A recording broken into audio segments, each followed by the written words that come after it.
ನಮಸ್ಕಾರ ವೀಕ್ಷಕರೇ, ಒಂದು ಮನೆಯ ಕಟ್ಟಡವನ್ನು ನಿರ್ಮಿಸುವುದು ಅಷ್ಟೊಂದು ಸುಲಭದ ಮಾತಲ್ಲ. ಮನೆಯನ್ನು ನಿರ್ಮಿಸುವುದು ಎಂದರೆ ಅದೊಂದು ಸಿಮೆಂಟು ಮತ್ತು ಇಟ್ಟಿಗೆಯಿಂದ ಕಟ್ಟಿದಂಥದ್ದಲ್ಲ. ಮೇಲ್ಛಾವಣಿಯನ್ನು ಏನು ನಾವು RCC ಅಂತ ಹೇಳ್ತೇವೆ, ಅದನ್ನು ನಿರ್ಮಿಸುವಾಗ ಈ ಕಬ್ಬಿಣದ ರಾಡುಗಳನ್ನು ಜೋಡಣೆ ಮಾಡಿ ನಿರ್ಮಿಸ್ತಕ್ಕಂಥದ್ದು ಒಂದು ಕೌಶಲ್ಯ.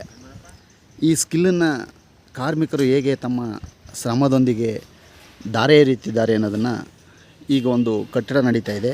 ಅಲ್ಲಿ ಎಷ್ಟು ನಾಜೂಕಾಗಿ ಮತ್ತು ಅವರು ಯಾವುದೇ ರೀತಿಯಾದಂತಹ ಇಂಜಿನಿಯರಿಂಗ್ ವಿಭಾಗದಲ್ಲಿ ಓದದೆ ಆ ಮೇಲೆ ಬೀಳುವಂತಹ ಒಂದು ಭಾರವನ್ನು ಹೇಗೆ ಅದು ಡಿಸ್ಟ್ರಿಬ್ಯೂಷನ್ ಆಗುತ್ತೆ ಅನ್ನೋದನ್ನು ಈ ಒಂದು ಬೀಮು ಮತ್ತು ಮೇಲಿನ ಸ್ಲ್ಯಾಬ್ ರಾಡ್ಗಳನ್ನು ಹಾಕೋದ್ರ ಮೂಲಕ ಹೇಗೆ ನಿರ್ಮಾಣ ಮಾಡ್ತಾರೆ ಅನ್ನೋದನ್ನು ಈ ದಿನ ತಿಳಿಯೋಣ. ಮತ್ತು ಈ ರೀತಿ ಕೆಲಸದಲ್ಲಿ ಕಾರ್ಮಿಕರ ಶ್ರಮ ಎಷ್ಟರ ಮಟ್ಟಿಗೆ ಸೋರಿಕೆ, ಎಷ್ಟರ ಮಟ್ಟಿಗೆ ಅಲ್ಲಿ ತೊಡಗಿಸ್ತಾರೆ ಅನ್ನೋದನ್ನು ನಮ್ಮ ಕೆಲಸಗಾರರಾದಂತಹ ಈ ದಿನ ಈ ಕಟ್ಟಡದಲ್ಲಿ ಕೆಲಸ ಮಾಡ್ತಾ ಇರ್ತಕ್ಕಂಥ ಈ ಮೇಸ್ತ್ರಿಯಾದಂಥ ಶಿವರಾಮು ಮತ್ತು ಮಾದಲಾಪುರದ ಮಣಿ ಮತ್ತು ಉಳ್ಸೆಯ ರಂಗಣ್ಣ ಹಾಗೂ ಹಿರಿಯರಾದಂಥ ಮಾದಪ್ಪನವರು ಮತ್ತು ವಿಜಯಕುಮಾರ್ ಅವರು ಹಾಗೂ ಕುಮಾರ್ ಅವರು ಭಾಳ ಕುಶಲಭರಿತವಾಗಿ ಕೆಲಸ ಮಾಡ್ತಾಯಿದ್ದಾರೆ.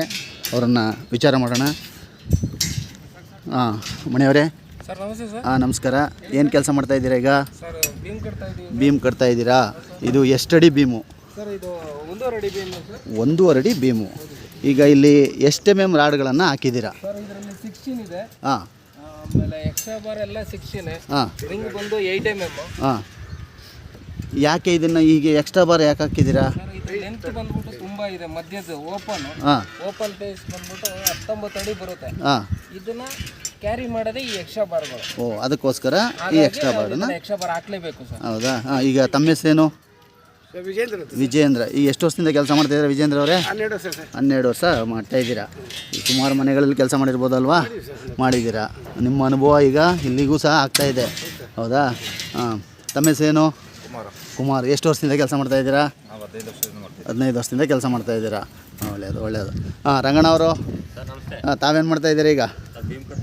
ಬೀಮ್ ಕಟ್ತಾ ಇದ್ದೀರಾ. ಇದು ಎಷ್ಟಡಿ ಬೀಮು? 1.5 ಅಡಿ ಬೀಮು. ಎಷ್ಟು ಉದ್ದ ಇದೆ?